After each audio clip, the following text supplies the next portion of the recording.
Yo guys, what is going on? JPS back with another video, and today we're going to be taking a look at driving US versus Germany. We all know about the Autobahn, but what are some of the differences and the nuances of daily driving between Germany and the USA? And I'm hoping that that is exactly what this video will cover. Forgot the name of this channel, but they're a family, American family living in Germany, I believe. That was recommended by one of you guys in the comments. So thank you so much for pointing that out. I appreciate all you guys who continue to recommend and suggest things. But yeah, guys, hit the like button, hit subscribe, and let's get right into this. Welcome back to our channel. If you're new here, my name's Ashton. I'm Jonathan. And along with our son Jack in the back seat, we're the Black Forest family. Now, we've lived in Germany for quite a number of years and driven a lot of miles and kilometers in this country.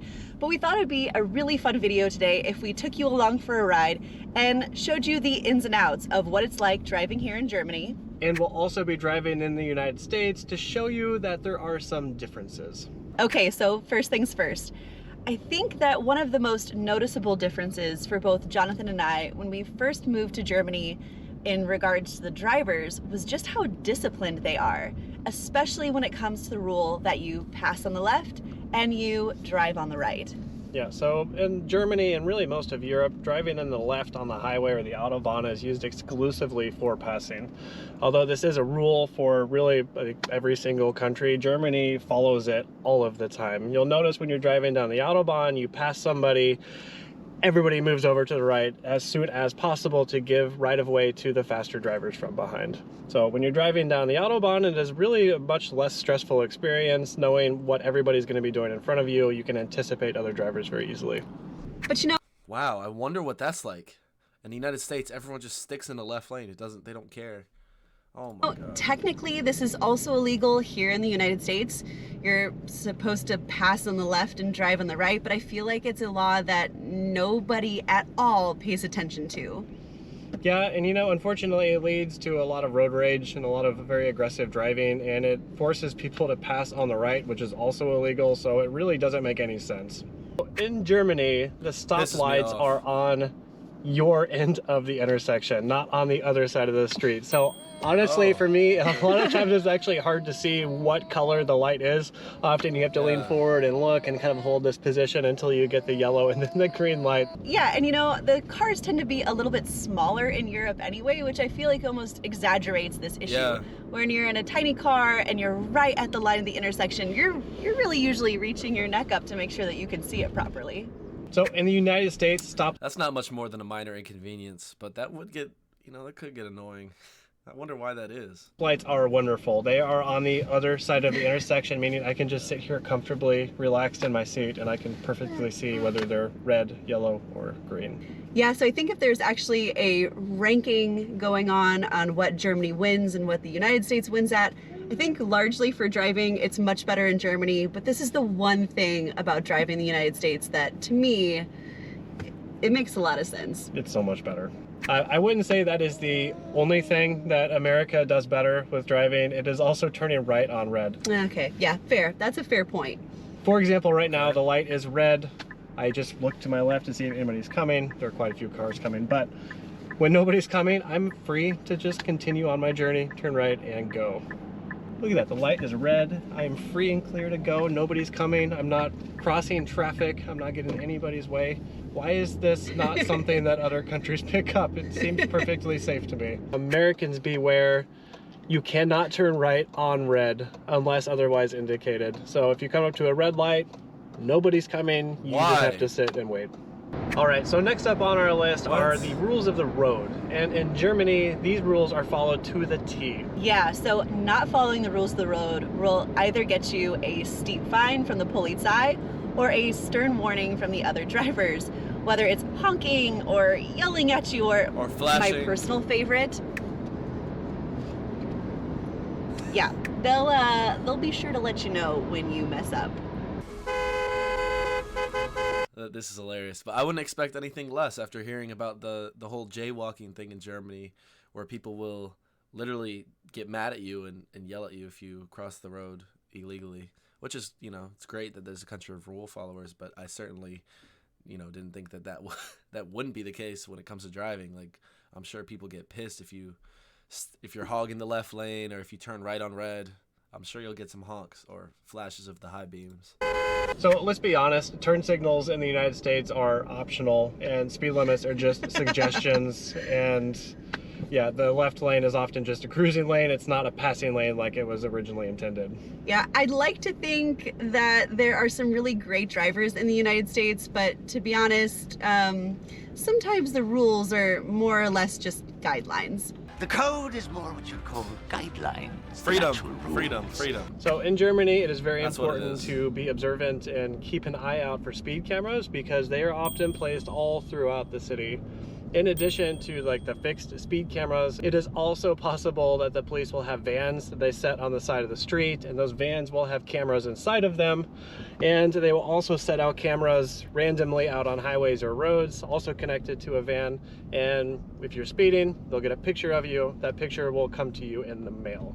However, in the United States, you kind of have to be like on spy mode all the time, looking out for cop cars, seeing if they're doing any radar shooting, because oftentimes, especially on the highway, they will pull off into a small little nook and sit there with their gun, or they're like wait on the other side of a hill waiting for you to come back down the other side. Or behind a building. There's always somebody there. At Yes. least in your mind, you think there's somebody there. Yeah, totally different, but yeah, it happens all the time. Yeah, and then they'll basically chase you down, lights and sirens, give you a ticket. I guess I was going about 65. Yeah, free money. 7 miles an hour.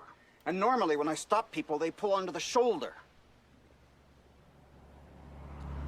Oh my God. Okay, so don't get me wrong. You can definitely find SUVs and large vehicles in Germany. But in comparison to the United States, I would say It's that Europe. What did I here they are expect? far fewer and much harder to find. Yeah, on average, the vehicles here are far smaller than the United States, and it's really offset by a lot of smart cars and compact sedans, things like that. And the car we're in right now, which is a wagon, is actually probably the most popular. So we get it. Everything is bigger in the United States. The houses, the people to some extent, and the cars are definitely no exception. Yeah, in the United States, they're often massive trucks, massive SUVs, and it's not just having a truck that's enough. Many people will modify the trucks, lift them, put bigger tires on them, all over the place. You'll see this everywhere. Yeah, I grew up in the country, and very much having a giant pickup truck with big mud tires was definitely a status symbol. What is that? That? It's my ladder. You bought something you can't get into or out of without a ladder. It's very high up. Hammond, that's the worst thing I've ever seen. It's brilliant. Look at it. So, yeah, and I mean, even now we're here in Kansas City. It's definitely not the country, but it's still the Midwest, and you're gonna see big pickup trucks everywhere you go. All over the place, and full-size SUVs. Okay, so I know it's a bit ironic with this next point because we're driving in a car, but actually driving in general, especially in large cities, is a lot less frequent as it is in the United States, because in Europe, cities are a lot more dense. It's much more common that if you drive to a large parking structure or a parking lot, and then you get out and walk to all of your destinations. So as Ashton said, driving in Germany isn't really all that common when you're trying to go just place to place and do some shopping, especially in the city center. And for me, this is often a very stressful experience, and I would rather just go by bike or by foot or with public transit because the parking spaces are often very hard to come by. On the weekends, the parking structures are usually filled. You have to stop and wait outside until somebody leaves, and then you can go in and try to find that spot. So there's one thing you need to be aware of in Germany, and that's the roads are very, very tight. Oh my goodness. It's very common that roads will be one way. They barely fit the width of a car, and also people drive mirror to mirror at 30 kilometers an hour through villages frequently. It can often be a very stressful experience when you're not used to it. Yeah, I actually would think that by American standards, oftentimes roads that are two ways for two vehicles, these roads would be considered a one-way street in the United States. Yeah, so the streets in the United States, they're massive. Yeah, and as you've seen, the vehicles in the United States are often quite large, so there is plenty of space to navigate them around. Okay, so I'm a car guy. One of my favorite things about being here and driving is the lack of speed limits on the Autobahn. I know not all of the Autobahn is unlimited. A good percentage of it does have an actual speed limit, but for gearheads or people like me who love cars and driving, it is quite the experience. Yeah, and as a passenger, I can only say it is quite something to get used to when he floors it. Jeez. Oh, I don't think that's ever gonna get old. Yeah, but that brings up another interesting point about speed limits. Germany and all European countries have default speed limits. There are not always speed limits posted where you are. When you approach a city, for example, you'll see the city limit sign, and that city limit sign automatically means you need to be driving 50 kilometers an hour. So it's not like the United States where you'll actually see posted speed limits. Germany, you need to know what they are before you get there. And if you don't know, do what I do and just follow the person in front of you, because they are probably following the rules, but make sure they have a German license plate. However, If Americans had to memorize rules and speed limits in certain areas, it would be a hellscape. speed limits in the United States are actually quite conservative, particularly on the highway. Yeah, they in are. Illinois, where I'm from, the speed limit is 70 miles an hour, but here in Kansas, it's 75 miles an hour. But even with that addition, it's really only about 120 kilometers per hour. Yeah, which really isn't very fast. And I think the other important point here is, like, Germany, for example, has default speed limits whether you're on a highway, city, rural area, and in the United States you need to follow the posted speed limits because they can vary greatly wherever you are. However, if you're on the highway and nothing's posted, it is a default 55 miles an hour. So as a cyclist, one of the things I love most about being here is how safe I feel on a bicycle. There are often bike lanes scattered all through cities. There's separated bike lanes really all over the place. I know it's not really on the same level as the Netherlands, but for our American viewers, Germany is by far better in regards to bicycle safety and infrastructure. And actually, like we said in our Cycling in Germany video, one of the things that I actually find that makes me feel so much safer on the road is that I think that German drivers legitimately look for bicycles, at least a lot more frequently. Especially if they're turning left or right on a road, they're going to look to see if a bicycle is coming before they make that turn. Yeah, they're always going to be anticipating a bicycle there. The United States, although they are building some bicycle infrastructure, they have a long way to go. There are often bike lanes like sharrows, basically, that are painted on the road that they should be sectioning bicycles and vehicles. However, from my experience while riding and driving, people just use them as like suggested turning lanes, which is not what they're there for. But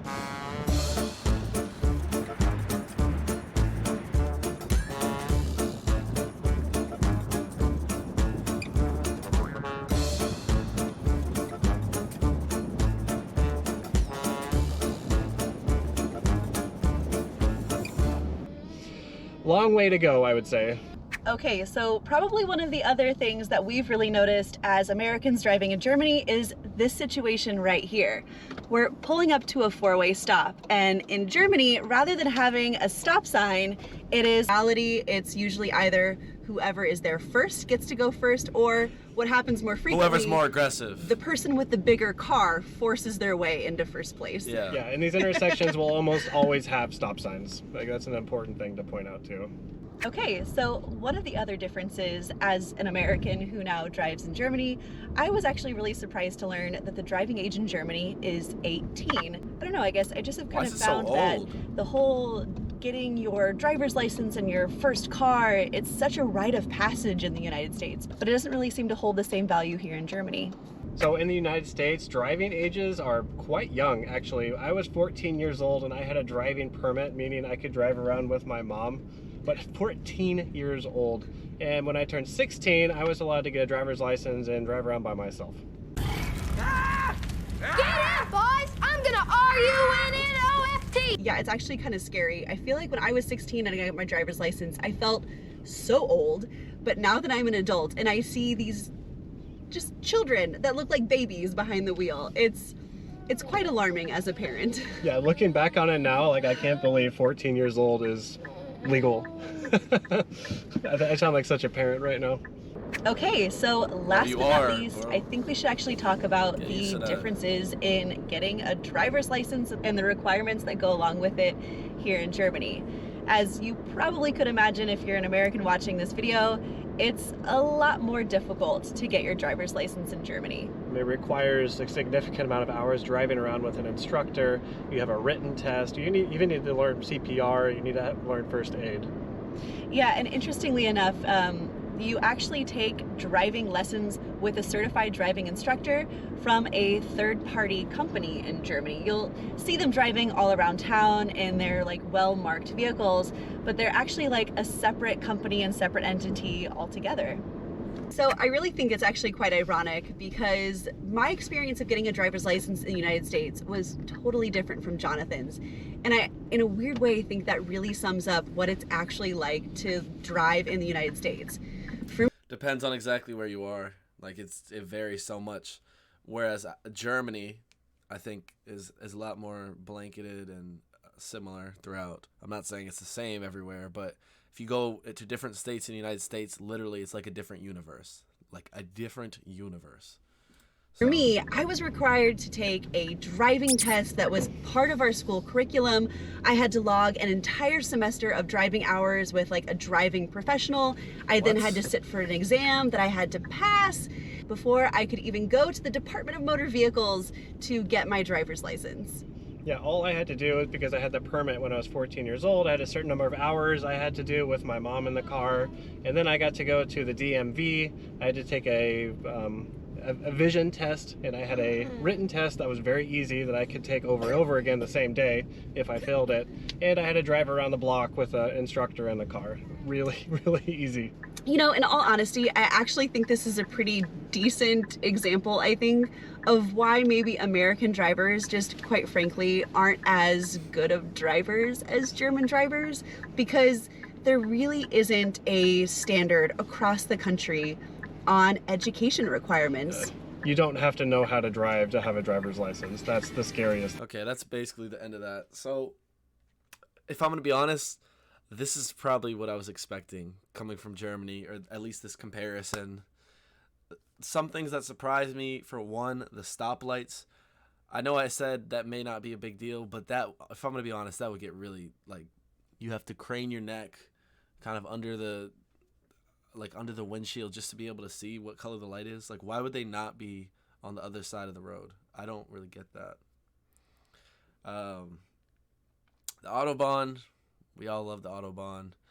And something I think that is surprising about Germany that I did like with this comparison was the national standard for being able to obtain a license. That's something we really need in the United States. My favorite part is the left lane etiquette, though.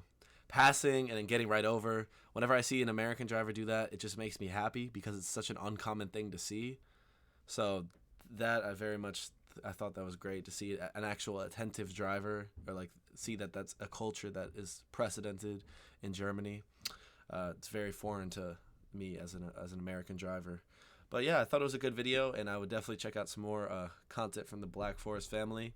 Hopefully you guys enjoyed it as well. If so, make sure you smash the like button, smash the subscribe button, and I'm going to catch you guys in the next one.